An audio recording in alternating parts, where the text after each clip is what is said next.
दोस्तों शाम गरीबा एक ऐसा लफ्ज है जिसको सुनने के बाद जहन में अजीबो गरीब हालात आने लगते हैं और जहन में ऐसे हजारों सवाल पैदा हो जाते हैं जो कि इंसान को तजस्सुस में डाले रखते हैं। इन्हीं में से एक सवाल ये भी है कि शाम गरीबा क्या होता है और शिया हजरात रात को लाइटें बंद करके कौन से शर्मनाक काम सरंजाम देते हैं। लिहाजा दोस्तों इन्हीं सवालों को मद्देनजर रखते हुए मैंने ये फैसला किया कि आपको इस हकीकत से आगाह किया जाए, लिहाजा इस वीडियो को आखिर तक लाजमी देखिएगा। दोस्तों शाम गरीबा के बारे में तरह तरह की बातें सुनने को मिलती हैं। इनमें से मशहूर रिवायत के मुताबिक ये कहा जाता है कि 10 मुहर्रम की रात को तमाम शिया हजरात इमाम बरगाह में जमा हो जाते हैं, जिनमें खवातीन की अक्सर तादाद मौजूद होती है।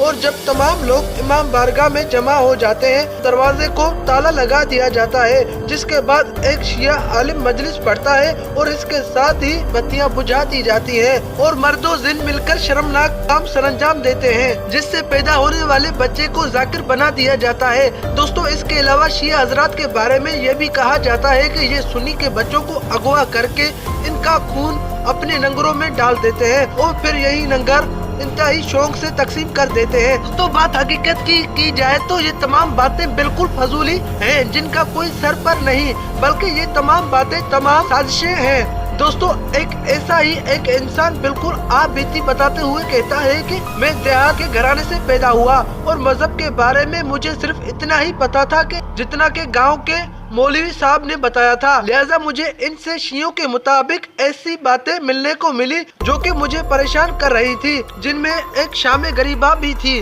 जिसके बारे में हमारे मौलवी साहब बहुत गलत ज़हनियत रखते थे।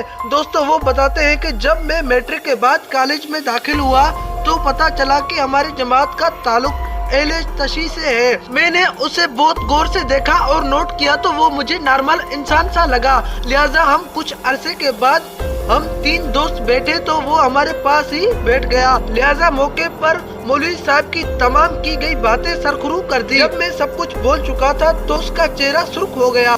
बस उसने इतना कहा कि ये सारी बातें गलत हैं और उठकर चला गया। दोस्तों वो बताता है कि वक्त गुजरता गया और मेरी उसके साथ एक अच्छा सा ताल्लुक बन गया और कुछ ही अरसे के बाद मुहर्रम के अयाम शुरू हुए, जो कि एक दिन उसने मुझसे कहा था कि क्या आप हकीकत मालूम करना चाहते हैं कि शाम गरीबा क्या होता है, तो तहकीक के लिए आ जाओ। अगर तुम्हारी बात सच्ची हुई तो तुम्हारे साथ पलट जाऊंगा। लिहाजा मैंने सोचा कि मैं इसके साथ जाने की हामी भर लेता हूँ। 10 मुहर्रम के दिन मैं इनके घर पहुँचा और रात के 9 बजे के करीब हमें कहा गया कि इमाम बरगाह चलते हैं। शाम गरीबा के हवाले से अब मेरे ज़हन में सारी बातें एक एक कर सामने आने लगी, जो कि शिया हजरात के हवाले से मस्जिद के मौलवी साहब से लेकर तमाम दोस्तों से सुनी थी।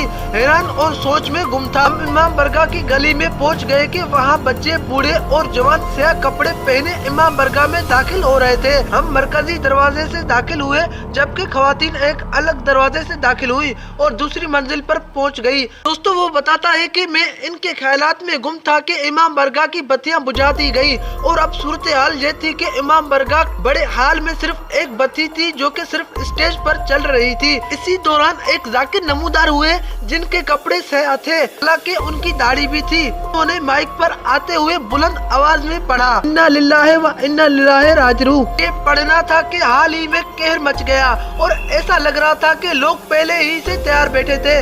उन्होंने इस जुमले को 3 बार दोहराया, जबकि मैं इसके लिए तैयार ना था। लिहाजा मैं हैरान से देख रहा था कि अभी तक जाकिर ने कुछ कहा ही नहीं और ये इस कदर रो रहे थे कि जवान और बुजुर्ग अपनी जगह पर बच्चों के आंसू भी की गाल से बह रहे थे। अब जाकिर ने बोलना शुरू किया, लोगों तुम्हारी नबी का नवासा शहीद कर दिया गया है और नबी जादियाँ दुश्मन के नगरे में है जिनको कैद किया गया है। बीती बताने वाला शख्स कहता है कि उसका हर जुमला मेरे दिल में खंजर की तरह बेवस्त हो रहा था। खवातीन की आवाजें मुझे आने लगी। जाकिर कह रहा था कि आज सुबह माओ के पास बैठे थे, लेकिन अब शाम गरीबा है और अब वो नहीं रहे। जाकिर पढ़ रहा था कि और मुझे पता नहीं चला कि मेरी आंखों से आंसू बहने शुरू हुए। इतने में मेरा शिया दोस्त मुझे गले लगा कर रोने लगा और बुलंद आवाज से कहने लगा कि ये होती है शाम गरीबा, यानी कि गरीबों की शाम। तो इस वीडियो के बनाने का मकसद ये था कि हकीकत से पर्दा उठाया जा सके और एक दूसरे को बुरा भला कहकर दिल आजारी ना की जाए। बेशक हमारा मजहब और हम आपस में भाई भाई हैं, इसलिए मेरी आपसे ये रिक्वेस्ट है कि शिया सुन्नी के बजाय मुसलमान कहलाएं और अल्लाह के बताए हुए रास्ते पर अमल करें। दोस्तों, ये वीडियो पसंद आई है तो इसको ज्यादा से ज्यादा लाइक करें और हमारी मजीद वीडियो देखने के लिए इस चैनल को सब्सक्राइब करें। हम मिलते हैं आपसे किसी और वीडियो में, तब तक के लिए अपना और अपने रिश्तेदारों का ख्याल रखिएगा। अल्लाह हाफिज।